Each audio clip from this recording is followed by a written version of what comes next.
Hello everyone. I've been getting a lot of questions on how to get into blacksmithing, how to start, how to even begin. Well, here are my 5 tips on how to start your journey.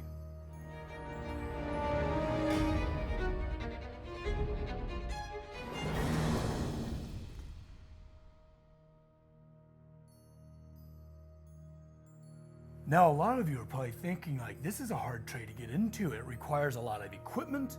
It requires a lot of know-how, which a lot of people guard. I feel like there's a little bit of gatekeeping going on.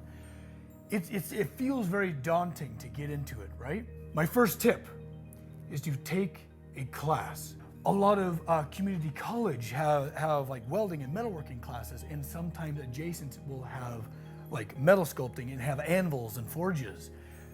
People might not know how to use them, but you can maybe dive in there and, fiddle with some of the tools. I can almost guarantee you that within driving distance, there is somebody out there, maybe not professional, but has at least a little bit more equipment than you do and a little bit more experience. Contact them, ask them what they might charge for an hour of their time, maybe even a day of their time, just to see if this is something you even want to get into. This requires a little bit of outreach, a little bit of extroverting, but it will launch you heads above to be able to kind of see how people's shop is built, how tools are laid out, how to utilize these tools. And you can learn that at a pretty brisk pace with guidance.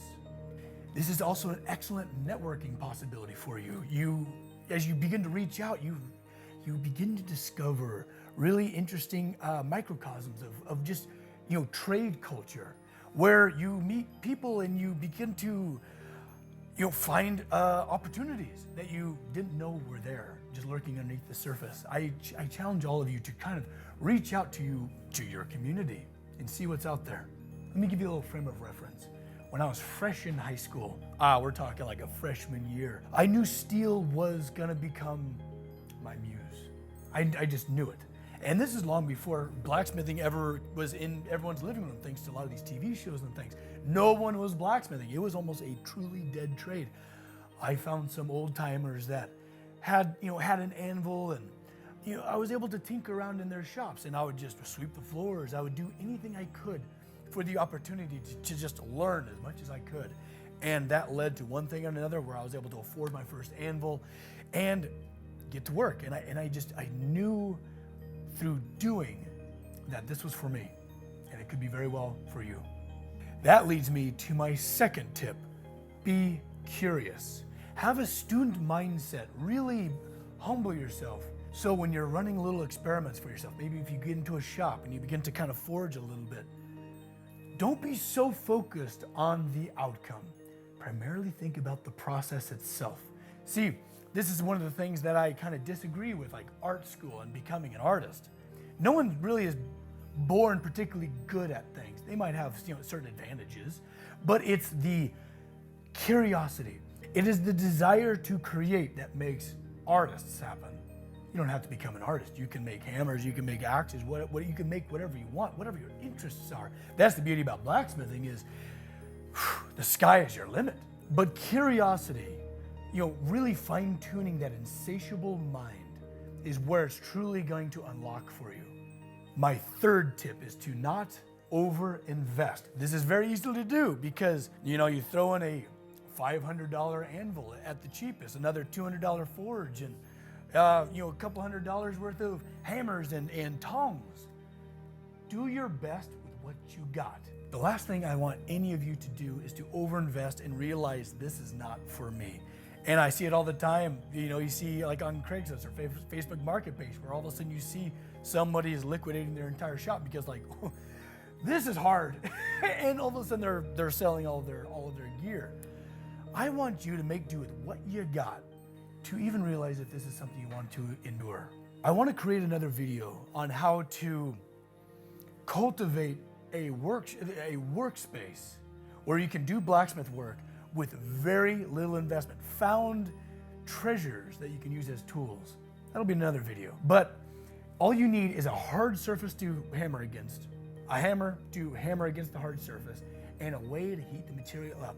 With those 3 things, you can actually accomplish quite a bit with very little. Do not over-invest. Now, my fourth tip is, simply put, to persevere. You're gonna need a lot of fortitude to learn this trade, especially if you're not learning it from somebody, or if you're starting out with very little equipment, like I highly suggest you do, because you're gonna really need to love to do it. You're gonna be sore in places you never thought you could be sore in. You're gonna build muscle and strength, tendon strength. It is gonna be hard. It's gonna be a true trial by fire. To have the constitution to push through the steep learning curves that it's going to require you to learn this trade, it's not gonna be easy, and it shouldn't be easy. Learn your lessons, take your licks, relish in your burns. And a part of perseverance is to go slow. Relish in the difficulty. Be steeped in challenge. This trade takes time. I want you to spend hundreds of hours just on drawing out bar, because you're gonna get so good at something to where it'll become second nature. The worst thing you do here is to cut corners. Not in investment, but in skill. My last tip is to be safe. The last thing I would ever want for any of you is to wound yourself, drop an anvil on your foot, smash your finger, burn yourself grievously. I should admit this, but I have had so many times where I've had to have a drilling metal out of my eye because of sparks raying off of my anvil. If you're going to invest in anything, please wear, good protective eyeglasses. Wear gloves maybe at the beginning so you get comfortable. I know in a lot of my videos you don't see me wearing gloves because I don't need them, because I've been doing this for well over 20 years now. I know what's hot and what's not. Think about what you're wearing. Closed-toe shoes, steel-toe boots if you can manage them. Nice cotton pants. Think about your materials. No polyester, no plasticky materials, because that stuff melts. Think about how dire the situation. There's gonna be sparks flying. Hot steel might fall out of your tongues or your hand and brush up against you briefly. You don't want to be wearing shorts or something like that. I just want you all to be very, very safe. I can't state it enough. If you're already in the trade, help these people out and link below in the comments. Links to maybe some of the PPE gear, different tools that are maybe a little more cost effective than buying a brand new anvil. As a collective, let's try to get these people into our beloved trade. So, in conclusion, my 5 tips are as follows. Take a class or find a mentor. Be curious. Have that student mindset. Do not over-invest. Please, it's very easy to just drop a lot of money and you don't even know if you like the trade yet. Persevere.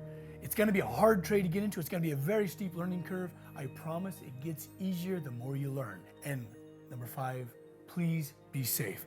Invest in some good clothing, some good gear to protect yourself. As a little bit of a bonus, I have an apprenticeship program on my Patreon and all the links, which I discuss all of these things, monthly projects, weekly Zoom meetings, just all of this stuff where I can actually cultivate a lesson plan specifically for you.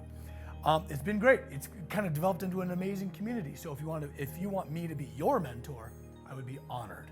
While the online apprenticeship through Patreon is a deep dive, hyper-focused into the theory of everything about blacksmithing, I'm gonna start posting a couple YouTube videos and just kind of a brief overview on how to get going, how to get started, which I'm really excited for. So stay tuned for those. And as always, my friends, thank you for watching.